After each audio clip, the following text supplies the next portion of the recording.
Il faudrait que les gens mettent un peu plus de sérieux dans la procédure. Parce que la procédure est un peu comme un mauvais montage, hein, une pile de mauvaise foi.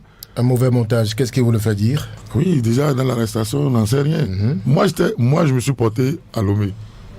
Dès les premières heures après tout ce qu'on a su, je suis parti. Vous savez, c'était même pas compliqué de se rendre sur les lieux, sur le débarquer, d'aller dans la zone de la Dido-Gomère. Vous avez des petits groupes de émigrants et forcément, ils avaient entendu quelque chose de cette histoire. Et de fil en aiguille, en quelques minutes, je m'étais retrouvé sur les lieux. Et j'ai entendu des choses contradictoires, de gens qui prétendaient être des témoins. Et puis, je vous dis, à Lomé, ce n'est pas le même débat qu'on mène ici. Certains estiment que c'est un montage du régime de FOP qui a enlevé un opposant et qui a utilisé un véhicule immatriculé au Bénin un peu pour camoufler le truc. Et donc, ça veut dire que des deux côtés, on avait besoin d'un pays, enfin de pays dirigés, où quand les choses se passent, on explique à la population, ne serait-ce que pour les calmer et ramener la sérénité.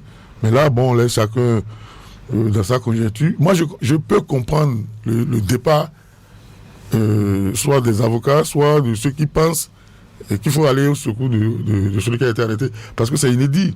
Je ne sais pas si dans le passé, il y a eu des unités spécialisées au Bénin, au niveau de la police ou bien d'un autre corps, qui peut se projeter au-delà des frontières pour aller faire pour aller procéder, même pas des arrestations, mais aller procéder à des enlèvements. Moi, je n'ai jamais entendu parler de ça. Et c'est normal que les gens aient pu avoir les réactions qu'on est en train d'observer. Et voilà, vous avez vu, on a senti que les avocats ont commencé par parler sans même voir le client, sans même être commis de façon formelle. Mais comme ils savent que, oui, dans les chroniques, il y a une tendance qui est un peu très critique vis-à-vis du régime.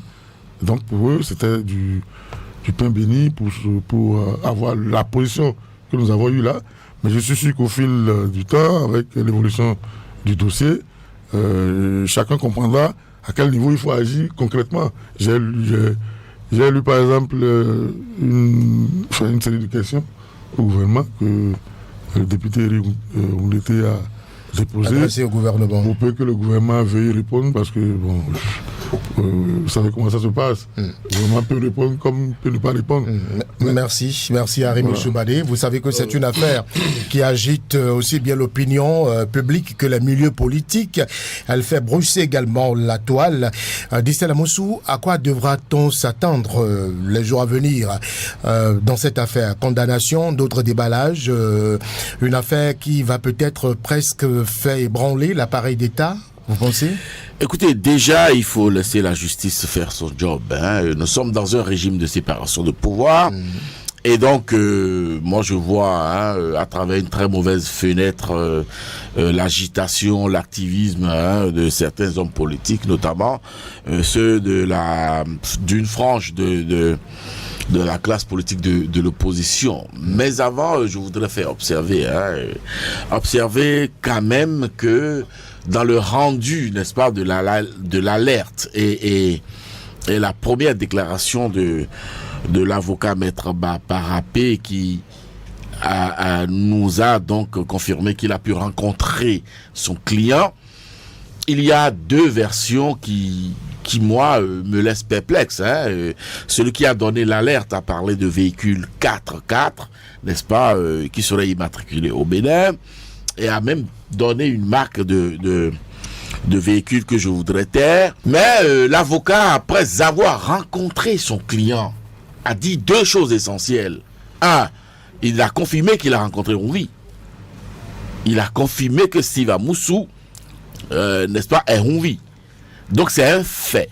Et deuxième chose qu'il a confirmé, il a parlé de fourgon. Véhicule comme fourgon. Et il dit tenir donc ces informations-là de son client. Du récit de son client. Alors à partir de ce moment, je dis, faut pas faire le procès sur les réseaux sociaux.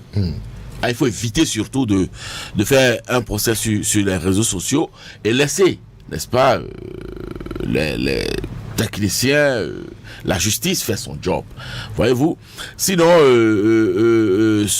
l'attitude des opposants qui se sont déportés sur la place publique à la criette, cette attitude-là me paraît, n'est-ce pas, une tentative d'obstruction à l'instruction d'un dossier judiciaire. Voyez-vous, et ils savent en tant que députés. C'est quand même pas une première au Bénin. Ce n'est pas parce que justement la mauvaise pratique se généralise ou tend à se généraliser que nous allons nous écarter, n'est-ce pas, de la législation, de la loi. Voyez-vous, il est dit et formellement, et je parle de législateur quand même, il est dit noir sur blanc et formellement que vous ne pouvez pas vous attroper, n'est-ce pas, dans la rue ou sur la place publique sans autorisation préalable. C'est eux-mêmes qui ont voté la loi. Et ils ne peuvent pas, sous couvert de leur statut de député, mettre les attributs de député et aller, n'est-ce pas, marcher sur ces lois-là qu'eux-mêmes ils ont votées. Moi, quelque chose me gêne à ce niveau-là. Et je ne sais pas ce qui fait courir. Je ne sais pas si le citoyen, le concitoyen, Steve Amoussou Rouvi, n'est-ce pas, et qu'il a, n'est-ce pas, rédigé des chroniques d'aussi belles, d'aussi virulentes, d'aussi vitrioles, écoutez, qu'on lui donne l'occasion, n'est-ce pas, de venir se justifier.